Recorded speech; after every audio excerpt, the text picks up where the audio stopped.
obrigado pelo teu cuidado e pela providência sobre as nossas vidas. E obrigado pela providência da palavra, que é o que mais nos alimenta, mais nos dá paz.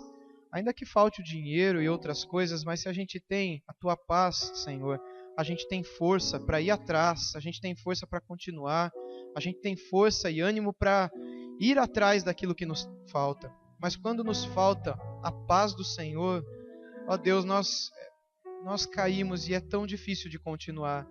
Por isso, muito obrigado pela tua palavra, pela paz que vem de ti, pela vida eterna, pela alegria que vem do Espírito Santo dentro de nós. Obrigado por aquilo que não podemos tocar nem sentir, como os alimentos, o dinheiro e as coisas materiais, mas que o nosso coração, a nossa alma, o nosso espírito desfrutam, ó Pai, que vem de ti. Obrigado que mais uma vez nessa noite o Senhor permita que a gente possa desfrutar dessa paz que vem do Senhor enquanto estivermos lendo e meditando em tua palavra. Em nome de Jesus. Amém. Amém. Efésios capítulo 2, então.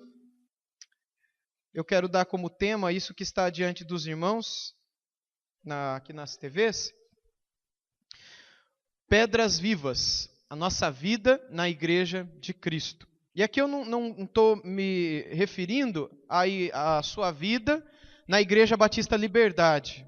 É a sua vida na Igreja de Cristo. A Igreja Batista Liberdade é apenas uma pequenina célula, é apenas um pequenino átomo dentro da Igreja de Jesus Cristo, que é muito maior do que essa igreja local, né? Só nesse bairro onde a gente está, tem um monte de igrejas aí, igrejas locais, igrejas sérias, povo de Deus também, sem falar de outras igrejas nessa cidade, nas outras cidades, no Brasil e no mundo. Então, qual é o nosso lugar dentro dessa igreja? É isso que Paulo vai falar nesse texto que nós leremos hoje à noite. Então eu convido você a abrir em Efésios 2, de 19 a 22, que é o texto que nós meditaremos nesse instante. Diz assim a palavra do Senhor. Assim já não sois estrangeiros e peregrinos, mas concidadãos dos santos, e sois da família de Deus, edificados sobre o fundamento dos apóstolos e profetas, sendo ele mesmo, Cristo Jesus, a pedra angular, no qual todo edifício bem ajustado cresce para o santuário dedicado ao Senhor, no qual também vós, juntamente, estáis sendo edificados para a habitação de Deus no Espírito. Irmãos, eu quero começar então, como eu tenho feito no estudo de Efésios, verso a verso, começando aí no verso 19, onde a gente lê assim, mais uma vez, não é? Assim, já não sois estrangeiros e peregrinos, mas concidadãos dos santos e sois da família de Deus. Pode colocar para a gente, Felipe? Vamos ler todo mundo junto, ela vai aparecer aqui no slide, vamos lá? Assim, já não sois estrangeiros e peregrinos, mas concidadãos dos santos e sois da família de Deus. Apenas até aqui. É o outro slide, já pode correr aí, viu? Isso, pode seguir. Isso, é isso daí que a gente leu, sois da família de Deus. Agora o próximo, que é onde eu quero refletir com vocês. Primeira coisa que eu quero considerar é essa palavrinha que aparece logo no meio aí desse verso, concidadãos. Já não sois estrangeiros e peregrinos, isso a gente viu no domingo passado e no antepassado também, não é? No anterior. O que significa que nós estávamos longe, mas agora estamos perto? O que significa que nós éramos e somos gentios, né? Ou seja, não judeus, mas de repente ele nos ligou ao corpo de Cristo e fez dos judeus e dos não judeus um povo só. De modo que não há mais separação, não há mais inimizade, não há mais divisão dentro desse corpo, dentro desse homem, desse novo homem que tem Cristo como cabeça. Na verdade, a Bíblia fala que é uma mulher, né? Porque chama de noiva, a noiva de Cristo, sendo Cristo a própria cabeça dessa noiva, então é difícil a gente imaginar direito como é que é essa pessoa, mas a ideia é que é um corpo só, não dois. E todos nós somos partes desse corpo. De modo que não existe mais homem, mulher, negro ou branco, amarelo, vermelho, não existe mais alto, baixo, rico ou pobre, somos todos membros de um só corpo. A cada um o Senhor Deus dá uma função diferente, ou seja, um dom diferente, e estes então vão desenvolver os seus dons, as suas funções dentro desse corpo para o crescimento desse corpo. E para que esse corpo que caminha sobre a terra e continua a exercer a sua função nesse mundo, possa transformar e possa causar mudanças e tudo mais. Não é? Que corpo é esse? É o corpo de Cristo. Então, a ideia, gente, é que Jesus não morreu, ele está vivo. E ele está vivo no meio, por causa do seu povo, sua igreja. O homem Jesus Cristo, que foi composto de um homem, carne, sangue, não é, ossos, como eu, como vocês me veem, eu tenho 34 anos, ele morreu com 33 aproximadamente. Era um homem como eu, mas depois que ele morreu e ressuscitou e ascendeu aos céus, ele enviou o seu Espírito e ele então se tornou o cabeça de um novo corpo, que é a igreja. De modo que a igreja continua a ser o corpo de Cristo nessa terra. Somos, igreja, os pés de Cristo, as mãos de Cristo, o corpo de Cristo. Cada um de nós, assim como vocês veem o meu corpo, cada parte do meu corpo tem uma função. Assim cada um de vocês também tem uma função no corpo de Jesus. A Bíblia chama isso de dom. Cada um exerce o seu dom. E por meio da igreja, do corpo de Jesus, que somos nós, são vocês, somos nós, ele continua curando, ele continua anunciando o evangelho, ele continua salvando pessoas, ele continua alcançando o pobre e o rico, ele continua fazendo diferença na sociedade. É por isso que a igreja, ela deve fazer diferença na sociedade. A igreja não pode estar dividida, porque se a igreja estiver dividida, é como você querer dividir um corpo, não é? Você não pode dividir o meu corpo no meio aqui e continuar dois corpos. Não tem como. Meu perna vai caminhar para um lado, a mão vai caminhar para outro. Não existe isso. O corpo de Cristo tem que lutar pela unidade, tem que lutar pela comunhão e lutar contra toda forma de inimizade e divisão. É isso que eu vi domingo passado. O verso 19 começa lembrando disso. Assim, não é? Ou seja, essa expressãozinha, assim, ou seja, desse modo, depois de tudo que eu expliquei para vocês no verso anterior, que foi o que eu preguei para vocês no domingo passado, já não sois estrangeiros e peregrinos, mas concidadãos dos santos, sois da família de Deus. Então eu quero agora meditar nessa palavrinha concidadãos. Concidadão é aquele que mora junto, aquele que habita na mesma casa.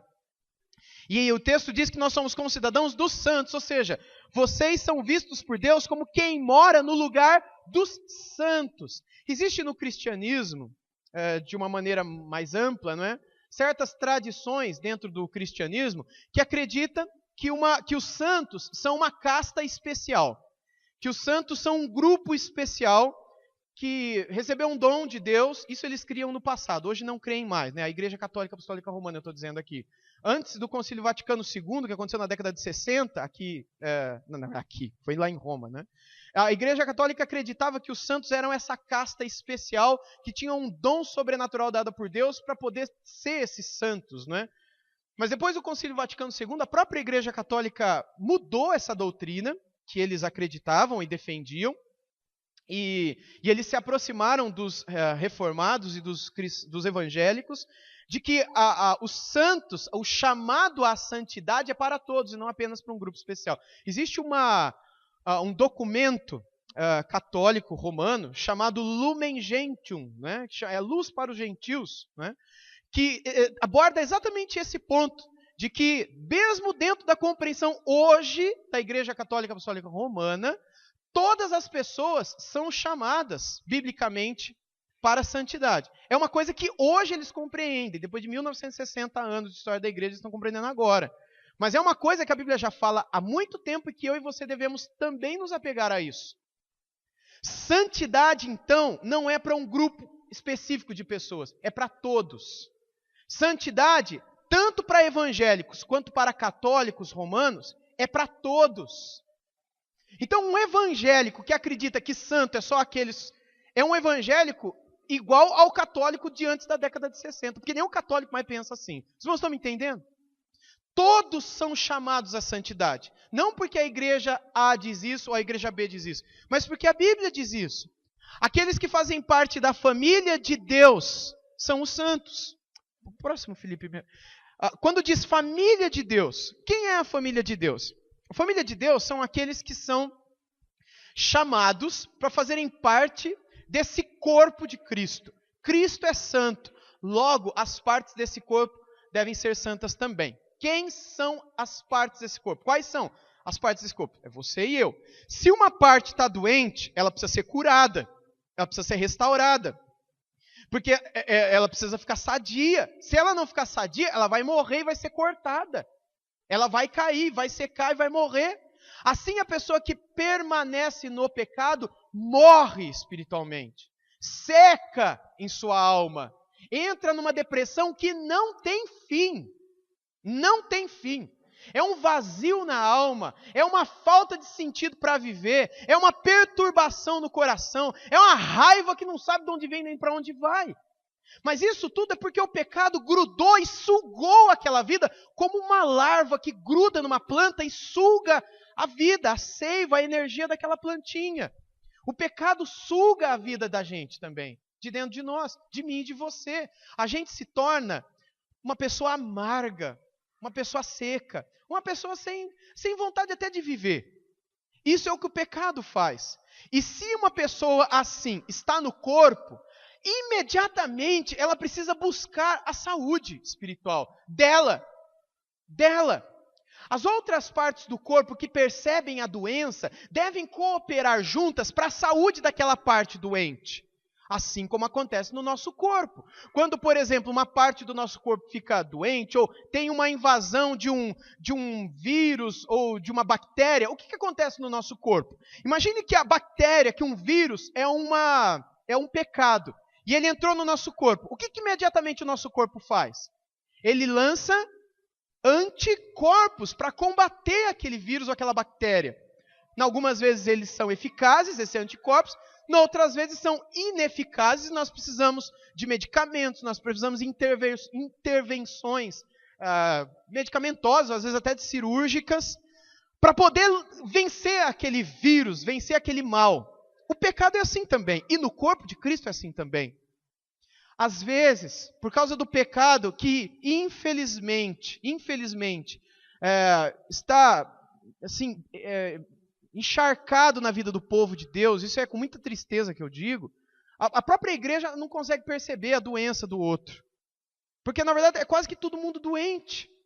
E aí um não consegue perceber, ou quando percebe, não tem nem vontade de ajudar.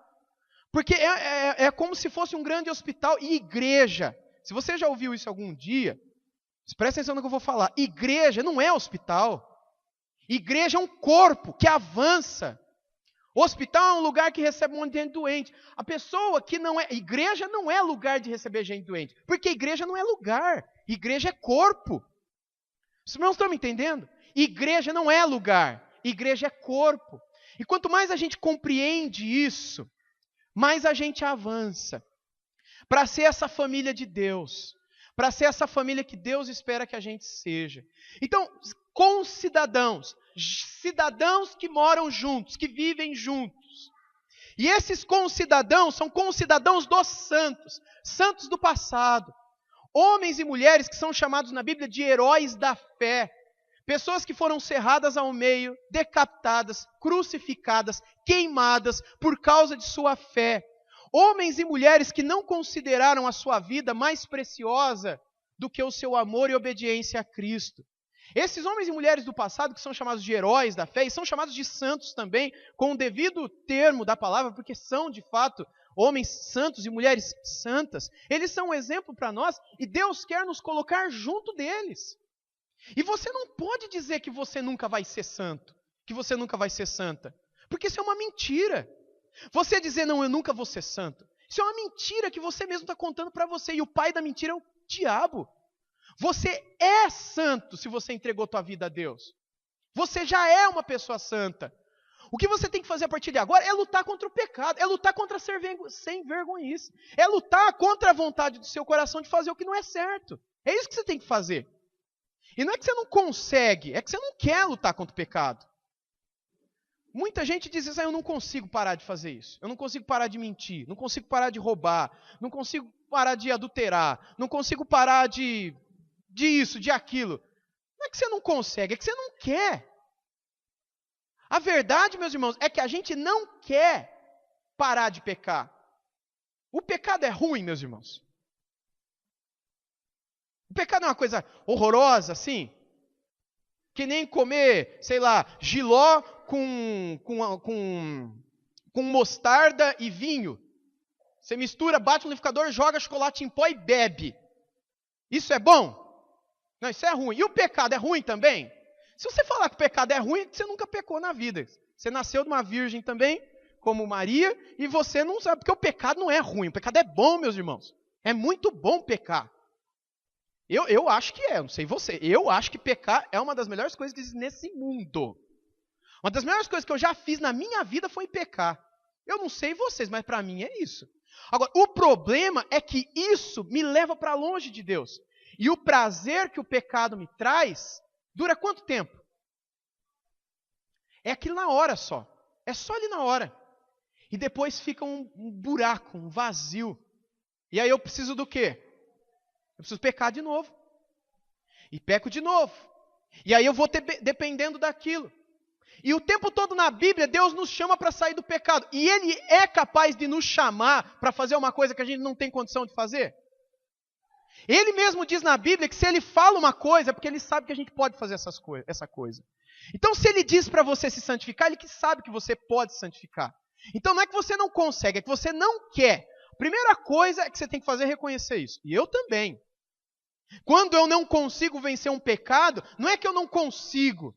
Oh, meu Deus, essa semana eu pequei tanto. Eu não consegui, Senhor, me ajuda. Eu tenho que ser, assim, maduro e reconhecer. Não é que eu não consigo, é que eu não quis, irmãos. É que eu não quis. É que na hora que veio a oportunidade do pecado, eu pequei. Na outra hora eu pequei de novo. Não é assim? Na vida dos seres humanos normais é assim. Mas o Senhor, na Bíblia, o tempo todo nos chama para essa realidade. Que existe um grupo de santos na terra. E é por causa destes que essa terra ainda não foi destruída. E a esse grupo de santos, Deus quer conduzir você e eu. Para que a gente possa encontrar sentido na nossa vida. Para que a gente possa encontrar paz. Para que a gente possa encontrar sossego. Aquela ânsia atrás do pecado vai acabar na sua vida. Sabe, você vê um jogo. Está lá o churrasco, jogo do Brasil. Mas não vejo a hora de chegar na terça de novo, feriado. Né? E aí eu vou poder de novo ter aquele tempo. Aí acaba, já não vejo a hora que chega a segunda que vem. Aí se o Brasil não passa para as oitavas de final, aí você vai depender de uma outra situação, não é sei lá, que o Brasil decrete feriado por causa da Alemanha, por causa da Holanda, por causa da Argentina, né? Que o Brasil, o presidente, decrete porque a gente ama feriado. A gente ama sexta-feira e detesta a segunda. Por quê? Porque a gente está apegado a coisas daqui, gente. A gente está tão apegado às coisas desse tempo que a gente não consegue experimentar uma segunda-feira feliz. Uma segunda-feira em paz. Porque Deus está ali. A gente precisa da sexta. Por que a gente precisa da sexta? Me digam. Se a gente tem Deus na vida, por que a gente precisa do sábado? Por que a gente precisa do feriado? Por que a gente precisa do jogo? A gente não precisa de nada disso. A gente está separado de tudo isso. A palavra que a Bíblia usa para separado é santificado.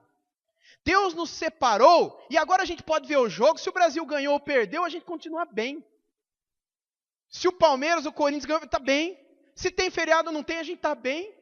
Porque a nossa vida não se resume a trabalhar ou descansar, mas se resume em amar a Jesus Cristo. Ou não é assim? Se a nossa vida não se resumir a amar a Jesus Cristo mais do que tudo, a gente vai estar preso, amarrado, acorrentado ao tudo. E a gente não vai estar buscando a Ele em primeiro lugar. E Ele falou para a gente que a gente tem que buscar Ele, o seu reino em primeiro lugar. As demais coisas, Ele vai acrescentar. Basta cada dia o seu mal. Não se preocupa com o dia de amanhã. Busque Ele. Então, Ele nos chama para sermos parte desse grupo, desses cidadãos, com os cidadãos dos santos. E são esses que formam a família de Deus. Por serem santos, eles são considerados família de Deus. Quem não é santo, não é da família de Deus. Se você é alguém que diz, eu nunca vou ser santo, então entenda, você nunca vai ser da família de Deus. Se você diz, eu nunca vou ser santa, entenda, você nunca verá o Senhor. Você nunca habitará o céu. A Bíblia diz em Hebreus 12:14, que nós devemos seguir a paz com todos os homens e o que mais? A santificação, sem a qual ninguém verá o Senhor. Ninguém verá o Senhor sem santificação. Santidade não é escolha. Santidade é um chamado. E Deus chama porque Ele sabe o que Ele está pedindo de nós e a quem Ele está pedindo isso. Se você conscientemente, e agora eu estou falando sério, se você conscientemente diz para si mesmo e para mim, eu não consigo ser santo, ok, eu vou acreditar. Mas a minha resposta para você vai ser a seguinte, então você precisa clamar a Deus por salvação. Você ainda não foi salvo. Se você não consegue se santificar, você não é salvo. Você está perdido. Sobre você ainda existe uma cédula de condenação para o fogo do inferno. Segundo Paulo fala. Segundo Jesus pregou na mensagem da Boa Nova. Santidade é algo possível somente para quem é salvo. Agora, se você é salvo e não santifica, é que você é sem vergonha. Aí já é outra história. É que você não quer se santificar. Você gosta do pecado e você quer viver nessa desgraça. Da sua vida e da vida dos outros. Então, o primeiro ponto de Paulo nesse verso é isso. Assim vocês não são mais estrangeiros nem peregrinos. Estão cada um vivendo a sua vida. Vocês são um corpo só. E são cidadãos que vivem juntos. São côncidadãos. São uma família. Família de Deus. Porque vocês são santos. Verso 20 agora. Coloca aí, Felipe. Vamos ler esse texto junto também? Esse daqui é o texto do verso 20. Edificados sobre o fundamento dos apóstolos e profetas. Só isso daqui, depois a gente lê o restante do 20. Edificados, então. O que significa a palavra edificados? Ou seja, tudo o que fazemos na vida possui uma base. Tudo que a gente faz na vida. A gente não é capaz de tomar uma decisão na vida sem que a gente se apoie em algo ou alguém. Eu vou fazer uma viagem. Vou morar 3 anos na Itália. Eu vou fazer uma faculdade. Vou fazer uma faculdade de medicina na faculdade particular mais cara do Brasil. De onde você vai tirar dinheiro? Ah, meus pais vão pagar para mim. Então, toda decisão que você toma na vida, você tem que se apoiar em alguém. Ou em algo. Ou em alguma coisa. Você não consegue viver voando que nem uma águia. Que nem um urubu. Você não consegue. Tudo que a gente faz na vida está alicerçado sobre alguma coisa. Tudo. Decisões, planos, tudo. Aqui Paulo está querendo colocar isso para os Efésios. Nós estamos edificados também sobre uma coisa. E essa coisa é o fundamento dos apóstolos e profetas. O que significa fundamento? Fundamento é a base, não é? De uma casa. É o alicerce de uma casa. E quando ele diz aqui fundamento dos apóstolos e profetas, ele está falando da Bíblia. A Bíblia é esse fundamento, é esse alicerce que foi lançado pelos profetas e apóstolos. Então é importante que a gente entenda uma coisa aqui. Eu não vou falar disso hoje à noite, vai ter o tempo certo para eu falar disso. Quando o próprio texto de Efésios chegar lá, eu vou me ater apenas ao que o texto está dizendo aqui. A Bíblia não é um livro de um homem ou de uma mulher. Não é fruto da cabeça de um homem ou de uma mulher. Não é fruto de um tempo ou de uma cultura. A Bíblia, ela está acima da cultura, acima do tempo, acima do gênero sexual de uma pessoa. A Bíblia, ela é a revelação de Deus. Por isso ela é um fundamento que não pode ser destruído. Porque o que um homem escreve se destrói. Se o que Paulo escreveu veio da cabeça de Paulo, facilmente pode ser destruído. Tudo aquilo que um homem constrói pode ser destruído. Tudo. Agora, aquilo que Deus constrói é indestrutível. Por isso que a Bíblia é chamada de fundamento dos apóstolos e profetas, conforme explica Pedro, apóstolos e profetas inspirados e iluminados pelo Espírito Santo de Deus. De modo que toda a Sagrada Escritura é inspirada por Deus. 2 Timóteo 3,16. A palavra inspirada ali é soprada, theos pneustos. Saiu do hálito, do bafo de Deus. Inspirado significa isso. Não saiu da cabeça de Paulo, nem da de Pedro, nem da de Lucas, nem na de Amós, nem na de Davi, nem na de Moisés. Por isso é fundamento. Por isso eu posso construir a minha vida sobre a Bíblia e ter segurança. Gente, se eu não construir a minha vida sobre a Bíblia, eu não tenho segurança de nada. Que decisão eu vou tomar na vida? Eu vou casar com o Manuel ou com a Manuela? Eu não sei. Se eu não tenho a Bíblia como fundamento, eu vou agir conforme meu coração. Eu vou ser um pedreiro ou vou ser um pastor? Eu também não sei. Porque eu não tenho um fundamento. E o fundamento vai me ensinar a orar e buscar a direção. E essa direção vai conduzir o meu coração para a paz. E a paz de Cristo vai ser um árbitro no meu coração quanto ao caminho que eu tenho que tomar. Mas essa decisão que eu vou tomar não vai ser simplesmente por um estado de êxtase. Cara, o Espírito Santo me mostrou isso, mas na palavra fala aquilo. Não, tudo aquilo que ele vai me guiar é conforme o que já está revelado na palavra. Então a palavra é um fundamento seguro para a gente poder construir a nossa vida, para a gente poder tomar as nossas decisões. Eu roubo ou não roubo? Sonego ou não sonego? Me divorcio ou não me divorcio? Namoro com um incrédulo ou não namoro com um incrédulo? Conto uma mentira ou não conto uma mentira? Toda decisão que eu tomo na minha vida tem que estar fundamentada em alguma coisa. Se não for na Bíblia, vai ser em outra coisa. Vai ser na cultura, vai ser no seu coração, vai ser baseado naquilo que todo mundo faz lá no seu trabalho, no seu... enfim, os seus parentes, seja lá onde você vive, vai ser baseado naquilo que você vê os outros fazendo. Você vai fazer igual, você vai só repetir o que todo mundo faz. Você vai ser medíocre, porque a palavra medíocre é isso, é viver na média, é fazer o que todo mundo faz, é ser igual todo mundo é. Deus não deseja deixar a gente na mediocridade, Ele quer nos elevar, nos exaltar, nos tirar e fazer olhar para o alto. E viver como cidadãos dos céus, concidadãos dos santos, de ontem, de hoje e do amanhã. Como pessoas que têm paz, como pessoas que têm vida. Mas o pecado é o verme que gruda em você e tira isso de você. Por isso a luta é contra o pecado.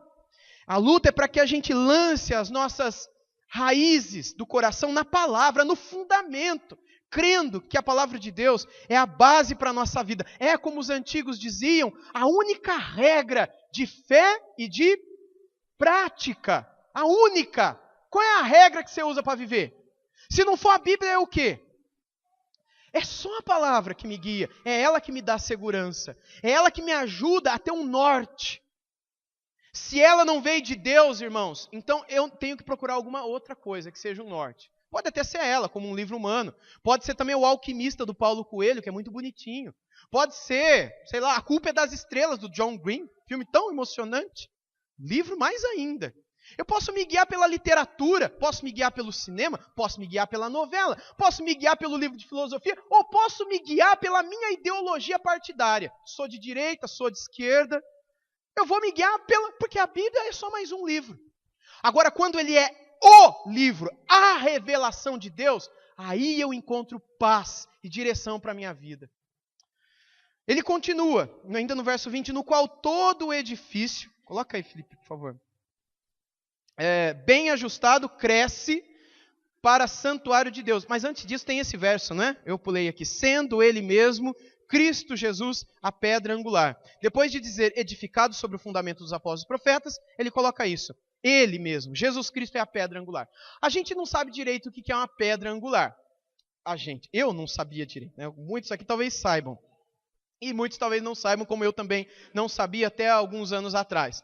Porque hoje em dia não existe mais negócio de pedra angular. Você cava um buraco lá, eu acho que é baldrame que chama, né? Como é que chama? É baldrame, né? Coloca ferro, concreto, pedra, aço, né? Assim faz as amarrações. Hora que seca, aí você começa a construir a casa. Hoje é isso. Na época de Cristo não tinha nada disso. Era a tal da pedra angular. Tá vendo essa imagem que está aqui? Tem uma pedrinha dourada no cantinho. Isso é uma espécie de pedra angular. Lógico que é só um desenho. É aquele tipo de coisa que se tirar, cai tudo. Sabe aquele negócio lá no supermercado? Aquele monte de copo bonitinho. Aquele monte de coisa construída. Que vai uma criança e faz assim. E blá, cai tudo. Aquilo lá é a pedra angular de uma construção antiga. Mas existem imagens mais reais disso. Por exemplo, essa daqui. A palavra cornerstone em inglês é pedra angular, é pedra de esquina, né? Mas que em português a tradução é pedra angular. Essa pedra que está no alto é uma antiga pedra angular ou pedra de esquina romana, que os arcos romanos construíam. Toda a sustentação desse arco e da ponte que passa sobre esse arco está naquela pedrinha ali, vocês sabiam? Toda a sustentação dessa ponte está naquela pedra ali. Se você arranca ela, a coisa começa a ceder. Pode seguir, Felipe. Aqui você tem, dos dois lados, imagens de pedras angulares também. Não sei se você já foi para Paraty. cidade de Paraty, lá no Rio de Janeiro, tem na parte histórica da cidade, tem algumas construções bem antigas. Eu procurei a foto e não achei. Uns 3 anos atrás, a gente estava de férias, eu fui com a minha família lá perto, e a gente deu um pulo para lá, e fomos lá e tirei foto dessa pedra angular. Uma casa construída em meados do século XIX, mais ou menos, lá em Paraty, com essa tal da pedra angular. Toda a construção é aquela construção antiga, mas tem aquela pedrona que tem mais ou menos 1,5 por 1,5, assim, de altura, de largura, e fica bem na esquina mesmo. Ali começa a construção. Tudo recai. Eu não entendo nada de construção, gente. Mas eu estudei baseado naquilo que está nesses comentários bíblicos sobre a função da pedra de esquina na engenharia antiga, e ela tem essa função de segurar o prédio todo. Tudo é construído com base nela. Pode seguir, Felipe, por favor. Essa é uma outra imagem antiga, né, de um muro típico da Normandia, de séculos passados, que também se valia essa aqui é uma outra espécie de pedra de esquina, não é? Sobre a qual tudo mais depende, principalmente quando ela está numa parte mais elevada e uma grande construção, muralha, é erguida na encosta, por exemplo, de uma montanha. A parte de baixo tem que ser uma parte segura, que vai sustentar todo o restante da construção. Essa daqui é uma outra ilustração que eu usei no início. Pode seguir, Felipe. Então, ele, Jesus Cristo, é essa pedra angular. Ele é a pedra de esquina. Jesus é o único alicerce sobre o qual as nossas vidas devem estar edificadas. Isso. O único alicerce. Alguém que constrói a sua vida sobre outro fundamento, corre o risco de ver sua vida destruída, sua casa desabada. Você lembra de Jesus contar uma historinha que a gente canta com as crianças aqui, não é? Não construa sua casa na areia, não construa na beira do mar, mesmo que pareça chique, porque o pecado, gente, é chique. O pecado, ele é bom, ele é agradável, não é feio não, ele é bom, porque o diabo não é louco, ele não é ignorante, ele sabe como nos seduzir. Se o pecado fosse ruim, ninguém cairia nele. A gente não é bobo, a gente sabe escolher o que é bom, a gente sabe quando mentir. A gente sabe quando se valer bem de uma coisa. A gente sabe cobiçar o corpo de uma mulher ou de um homem. A gente sabe muito bem como isso é bom por um lado ou para o outro. A gente sabe muito bem como é bom desobedecer de vez em quando. A gente sabe muito bem como é bom falar mal dos... Não é bom falar mal da vida dos outros? Quem aqui acha que é... Não, deixa para lá. Né? A gente sabe como é bom ficar falando mal da vida dos outros. Ou como é bom ouvir da vida dos outros. Aí vai ter um ou outro que vai falar, não, eu detesto isso. Talvez detesta hoje, que você é uma pessoa mais santificada. Mas você vai lembrar de uma época da sua vida que você ouvia o que falavam do outro, né? Ou ainda hoje quando falam. O pecado, gente, ele nos seduz. O pecado, ele é atraente. O pecado, ele é convincente. E a gente é tão ignorante. A gente é tão criança. A gente é tão bobão. Tão bobão que a gente cai. Todo dia. Graças a Deus. A graça e a misericórdia do Senhor é maior do que o nosso pecado. Por isso Paulo falou que onde abundou o pecado, superabundou a graça de Deus. Porque ela sempre será maior e mais abundante do que o nosso pecado, do que a nossa maldade.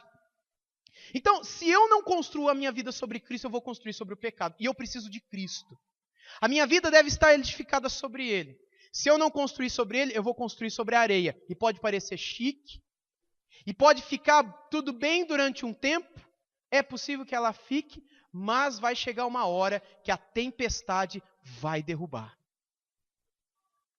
Você vai pecar daqui a pouco, você pecou semana passada e não aconteceu nada. Olha só, aconteceu nada, você mentiu, não aconteceu nada. Você traiu tua esposa, teu marido, não aconteceu nada. Você roubou, não aconteceu nada. Você falou mal dos outros, não aconteceu nada. Você desejou mal dos outros, não aconteceu nada. Por enquanto. É possível que ela fique, mas vai chegar uma hora que a tempestade vai derrubar a tua casa que é a tua vida, e vai cair, e vai destruir a vida de todo mundo que estiver perto dela. Porque o pecado, não pense você que ele destrói só você, ele destrói todo mundo que está ligado a você. Você, com o pecado guardadinho no coração, é uma bomba preparada para explodir e destruir todo mundo que está ao seu redor. O pecado faz de você uma verdadeira dinamite. Tem muita gente que acha assim, não, eu vou pecar, mas só eu vou sofrer. Isso é só o meu, eu vou passar mal. Você para, o seu pecado não é só você. O seu pecado, ele tem dimensões sociais. Ele afeta todo mundo que vive com você. Ele destrói o coração do seu pai, da sua mãe, do seu marido. Ele destrói o coração de sua esposa. Destrói o coração de quem gosta de você e quer ver você bem, mas vê você pecando e fica triste por sua causa. Se o pecado não fizesse, não afetasse ninguém, nossa, seria tão bom. Eu traí a minha esposa com outra mulher. Ai, foi o meu pecado, isso não afetou. Mas você sabe que afeta. Afeta os filhos, afeta os pais, afeta os amigos, afeta todo mundo. Se você conta uma mentira, se você trai um amigo, tudo que você faz, ainda que seja uma olhadela cobiçosa por corpo de uma pessoa, parece que não deu nada, ficou tudo uma beleza, mas aquilo vai destruir você daqui a pouco. Esse daqui a pouco pode levar uns 10 anos, mas que vai, ou você acha que não? Deus disciplina a todos a quem Ele ama e que são filhos dEle. Agora, se você não for salvo, vai ficar tudo bem mesmo até o último dia da sua vida. Porque você é um bastardo, você não é filho. Você não é filho de Deus. A Bíblia fala disso também. Deus só disciplina quem Ele ama. E Ele quer rever diferente, mudado. Quem Ele não ama, quem Ele não tem como filho, Ele não disciplina. E aí a pessoa vive no pecado e a pessoa deixa a vida me levar, a vida leva eu. Sem fim. E está tudo sempre muito bom. E nada muda. Então, se Deus, de alguma maneira, te incomoda, te disciplina, te faz sentir mal por causa do pecado, agradeça a Deus por isso. Porque isso é sinal de que você é filho, de que você é filha. E de que Ele te quer junto dEle. E aí, então, a gente tem que nos edificar sobre Jesus. As nossas decisões têm que estar apoiadas sobre Cristo. Ele é a pedra angular. O outro aí, pedra angular, não é?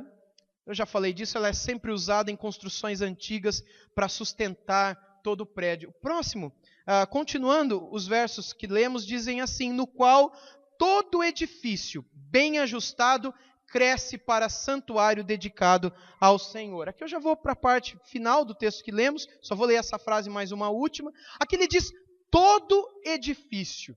O que significa isso, todo edifício? Significa você e um monte de gente. Nós somos esse é singular, esse edifício. O apóstolo Pedro vai falar sobre isso lá em 1 de Pedro 2. Eu gostaria de convidá-los a abrirem comigo suas Bíblias lá nesse momento. 1 de Pedro, capítulo 2, a partir do versículo 1. Ele vai explicar lá de uma maneira muito legal o que significa essa construção, o que significa Jesus ser essa pedra de esquina, não é? Essa pedra angular. O que significa que eu e você somos edifício de Deus. 1 de Pedro, capítulo 2, versos 1 a 10, dizem assim: despojando-vos, portanto, de toda maldade e dolo, de hipocrisias e invejas, e de toda sorte de maledicências. Desejai, olha o que ele isso aqui é para vocês e para mim, tá? Desejai ardentemente, como crianças recém-nascidas, o genuíno leite espiritual, para que por ele vos seja dado crescimento para a salvação, se é que já tendes experimentado de que o Senhor é bondoso. A gente tem que ter sede desse leite que vem de Deus e nos edifica, nos torna uma pedra preparada para ser colocada nesse edifício. Aí verso 4. Chegando-vos para ele, a pedra que vive, rejeitada sim pelos homens, mas para com Deus eleita e preciosa. Também vós mesmos, como pedras que vivem, sois edificados casa espiritual, para serdes sacerdócio santo, a fim de oferecerdes sacrifícios espirituais agradáveis a Deus por intermédio de Jesus Cristo. Por isso está na Escritura: eis que ponho em Sião uma pedra angular, eleita e preciosa, e quem nela crer não será de modo algum envergonhado. Para vós outros, portanto, os que credes, é a preciosidade, mas para os descrentes, a pedra que os construtores rejeitaram, essa veio a ser a principal pedra angular, e pedra de tropeço, e rocha de ofensa. São estes os que tropeçam na palavra, sendo desobedientes, para o que também foram postos. Vós, porém, sois raça eleita, sacerdócio real, nação santa, povo de propriedade exclusiva de Deus, a fim de proclamardes as virtudes daquele que vos chamou, das trevas para a sua maravilhosa luz. Vós, sim, que antes não erais povo, mas agora sois o povo de Deus, que não tinhais alcançado misericórdia, mas agora alcançastes misericórdia. Quem são essas pessoas? São as tais das pedras vivas, das pedras que vivem. Você é um tijolinho, eu sou outro tijolinho.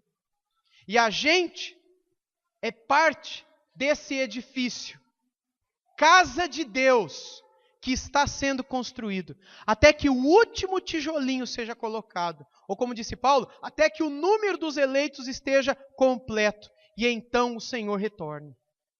Nós somos parte, somos pedras que vivem, mas existe uma pedra lá embaixo que nos sustenta, para que o edifício não caia, e essa pedra é Jesus Cristo. Por isso, por mais que o diabo se levante contra o povo de Deus, e aqui não, eu estou falando de Igreja Batista Liberdade, eu estou falando você, sua família, sua vida pessoal lá fora, você é povo de Deus.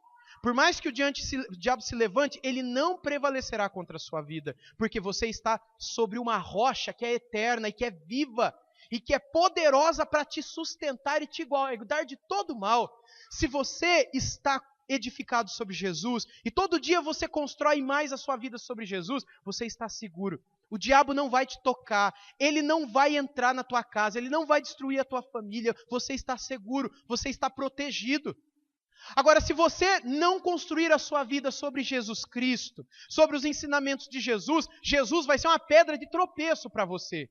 Vai ser aquela pedra que você vai chutar e vai doer seu pé o dia inteiro, você vai ficar com raiva dela, você vai querer fugir dela, vai querer fugir de Jesus, ou você vai dar uma de hipócrita, como alguém que gosta de Jesus, mas detesta a pedra, porque ela incomoda. Já viu pedra no sapato, como é que é? Incomoda.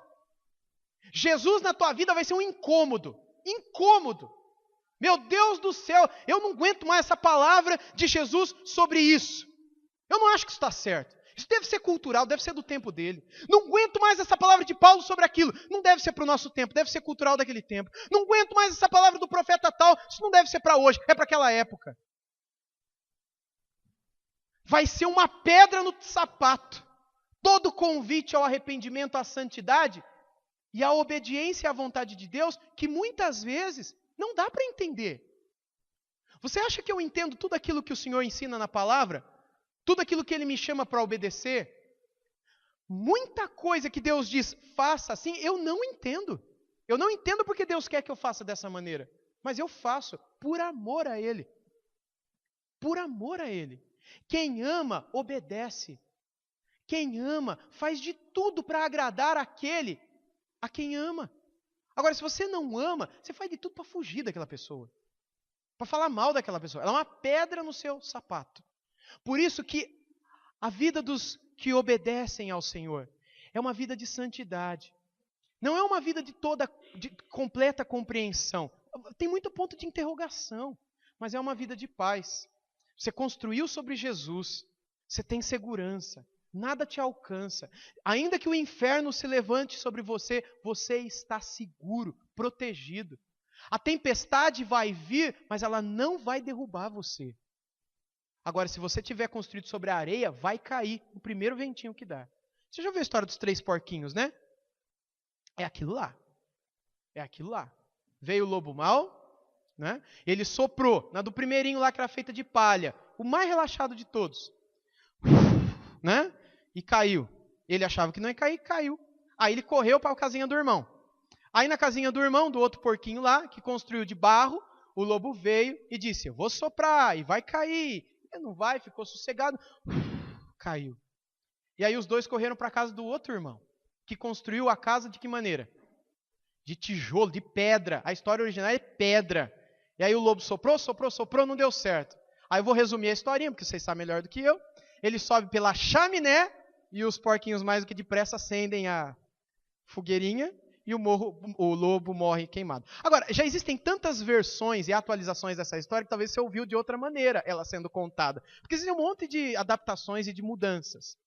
O lobo, é lógico, eu estou espiritualizando os 3 porquinhos, né? Mas assim, o lobo, a Bíblia fala que ele é como um leão ao redor, não é? O diabo ele quer entrar. E a Bíblia fala que o lugar para ele vai ser o fogo do inferno, desde que a gente esteja na rocha. Se a gente não estiver na rocha, ele vai soprar, a tempestade vai bater e a nossa casa interior vai cair. Mas se estiver sobre Jesus, a gente vai ficar de pé. A gente vai sentir o vento, mas a gente vai ficar em pé. A gente vai ter paz. Que a gente não sabe nem de onde vem, nem para onde vai. Mas a gente vai ter paz. Bom, gente, terminando. Ele diz aí no texto, né, bem ajustada. No qual todo edifício bem ajustado. Todos tendo o mesmo fundamento na vida, Cristo. A gente só vai conseguir ser um povo de Deus de verdade, igreja de verdade, se todos estivermos edificados em Jesus. A Bíblia, o Senhor Jesus falou, né, que a gente ia ter durante a caminhada joio e trigo junto. Então é impossível que a gente consiga nessa construção não ter problema. A construção vai ter problema sempre, porque como numa plantação nós somos joio e trigo misturados. Mas aqueles que estiverem firmes em Jesus, eles vão se juntar. Porque eles são os tijolos, as pedras vivas que o Senhor Jesus escolheu. E o Senhor vai colocá-los juntos. E eles vão crescer juntos. E vão se proteger e se abençoar mutuamente. E vão abençoar um monte de gente juntos. Eles vão estar juntos. Quem não for trigo, quem não for pedra viva, nunca vai estar junto. Nunca vai somar, só vai destruir. Nunca vai fazer nada, só vai destruir, só vai separar, só vai ficar longe. Não vai ser pedra colocada no edifício para ajudar na construção. Eu comecei a pregação falando sobre dons, vocês lembram? Já faz tantas horas, né? Falando sobre dons, que nós somos um corpo, cada parte do corpo tem uma função, a Bíblia chama a função de dom. Aquele que não é pedra viva, mas é joio, não sabe qual é o dom. Ela não sabe nem o que ela está fazendo aqui. Ou como é que ela... Não sabe, ela fica perdida. Agora, pode acontecer da pessoa ter se convertido e estar salva, mas ela ainda não sabe qual é o dom dela. Que pode ser o seu caso. Você não sabe qual é o seu dom, mas você já é uma pessoa salva. Você se converteu, você entregou sua vida a Cristo. Você tem se santificado todo dia. E você não sabe direito qual é o seu dom. Mas se você buscar o Senhor, Ele vai te mostrar qual é o seu dom. Porque todos têm um dom. Todos são parte desse corpo. Alguns têm mais, outros têm menos, mas todos têm um dom. E esses, então, bem ajustados, como diz o texto lá de Efésios 2, bem ajustados, né, eles irão crescer. Crescer para santuário de Deus. A palavra crescer no texto, né, tem a ver com tudo isso. A igreja só não cresce se os seus membros não vivem como tudo que eu falei até aqui. A igreja, ela não depende do pastor para crescer. Tenho certeza disso. A igreja não depende dos músicos para crescer. A igreja não depende nem dos voluntários que se matam toda semana para evangelizar. Não depende. A igreja, para crescer, ela depende só da vontade de Deus. De Deus usar a minha vida apesar de mim, usar a vida dos músicos apesar dos músicos, a usar a vida de tantos de vocês aí que são voluntários nos evangelismos da igreja, apesar de vocês. Porque a obra é dele, é ele que faz. Mas a gente, para a gente crescer como família, como amigos e como número também, tendo mais gente amando e servindo, sendo consolado, sendo animado, a gente precisa estar todo mundo alicerçado sobre Jesus. Se você não está, você é a razão do edifício não estar crescendo direito. A culpa não é do outro que também não está direito. A culpa é de você. Começa em você o problema do edifício que não está dando certo. A responsabilidade é de cada um de nós. Somos pedra viva. Não fala lá no texto de Pedro que a pedra que é o pastor é uma pedrinha especial, é uma pedrinha de ouro. E vocês são uma pedrinha de prata. E tem uns que são pedrinha de bronze. E tem outros que são as pedras, aquelas pedras ruins mesmo. Tem outros que são pedregulho. Fala isso lá. Todos somos pedra, igual. Eu e você. E se todos nós estivermos firmes em Jesus, vai crescer, vai frutificar e vai glorificar a Deus. O texto termina dizendo, no qual também vós juntamente estáis sendo edificados para a habitação de Deus no Espírito. Então Paulo encerra, meus irmãos, afirmando sua fé de que todos eles estavam dentro desse edifício. Todos eles estavam dentro desse edifício que ainda está em construção. A igreja do Deus vivo, a igreja de Jesus Cristo, ela ainda está em construção. A igreja de Jesus Cristo que é de antes da história, porque foi eleita lá, que é da história, porque está sendo construída aqui, e que é também de depois da história, ou seja, depois que esse mundo acabar, porque ela vai continuar glorificando a Deus lá, ela é o que ocupa o lugar central na história de Deus, na história da humanidade, de Deus com a humanidade. E você faz parte dessa história. Não é pequena coisa, é grande coisa o fato de Deus ter nos salvado e ter nos colocado nesse edifício para que a gente pudesse ser a casa de Deus. A morada do Espírito, o templo do Espírito Santo, é um só. Não existem duas casas de Deus, dois corpos de Cristo, dois templos, três santuários. É um corpo, um templo, um santuário, uma só igreja de Jesus Cristo, composta de gente viva e morta, do passado e do futuro, de todos os tempos, de todos os lugares. Pessoas que Jesus Cristo comprou com o seu precioso sangue e que fez delas pedras que vivem, colocadas sobre a pedra fundamental para construírem o edifício onde Deus vai morar. E você deve louvar a Deus porque Ele te escolheu para ser uma dessas pedras preciosas. Colocadas sobre a pedra fundamental que muitos rejeitaram e continuam rejeitando. E por isso tropeçaram e vivem tropeçando, sem encontrar sentido para viver. As pedras que compõem esse edifício ainda estão sendo ganhas a cada dia, mundo afora. O edifício está sendo construído. E enquanto a igreja cresce sobre Cristo, a rocha verdadeira e única, o alicerce sobre o qual todos sempre estaremos bem seguros. Enquanto a tua vida estiver sobre Jesus, você vai estar seguro. Mas não é Jesus de boca para fora, é de Jesus na prática, todo dia, orando, lendo a sua palavra, lutando contra o pecado. Você vai estar seguro. Mas se você não construir sobre Jesus, mas sobre a areia, o pecado, aquilo que aparentemente fica, vai cair na hora que a tempestade soprar. Mas se tiver sobre Jesus, vem a tempestade, venha a fome, venha a perseguição, venha o desemprego, venha o próximo governo, seja ele qual for, venha o que vier, você estará em paz. Você estará seguro, a tua vida estará construída sobre uma rocha segura e eterna. Você crê que Deus pode te sustentar com essa paz, independentemente das circunstâncias?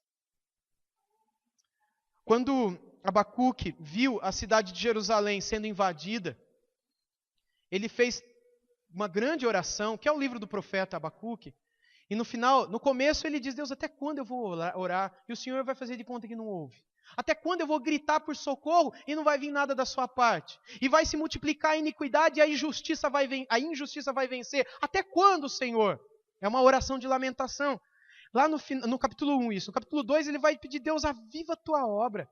Aviva a tua obra no meio dos anos.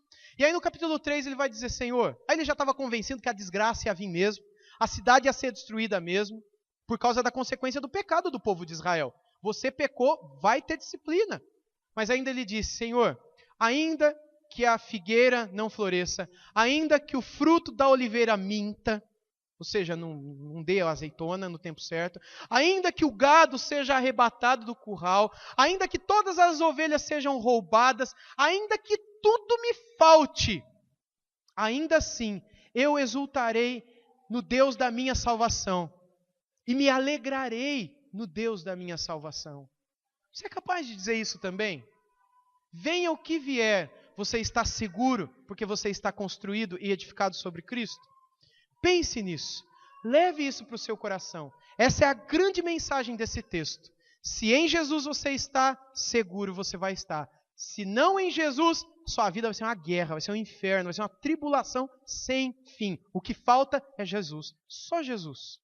Só Jesus. Vamos orar. Senhor, obrigado pela Tua palavra que nos ensina de um modo paciente, misericordioso, que nós devemos Te procurar, Senhor, e correr para os Teus braços, arrependido dos nossos erros, arrependidos dos nossos pecados, confessando um por um, pedindo perdão por todos eles, e força para vencê-los quando eles vierem no futuro tentar nos destruir novamente. Ajuda-nos a vencermos contra esses vírus espirituais, essas bactérias malignas espirituais, essas larvas que grudam em nosso coração e mente e sugam, ó Pai, toda a nossa vontade de Te buscar, nossa vontade de orar, de ler Tua palavra, de estar com o Teu povo, de cantar para o Senhor, que suga e tira de nós, ó Deus, o amor que a gente tem por Ti, fazendo com que os nossos olhos só vejam porcaria, nossos ouvidos só escutem música do mundo, e nossa alma só se alegre com coisa pervertida, com coisa que não edifica. Deus, salva-nos desta geração incrédula e perdida, triste e vazia, que caminha para a destruição a cada dia. Salva-nos disso, Senhor Deus, e faça em nós o que Abacuque um dia clamou que o Senhor fizesse no povo de Israel. Aviva-nos, ó Deus.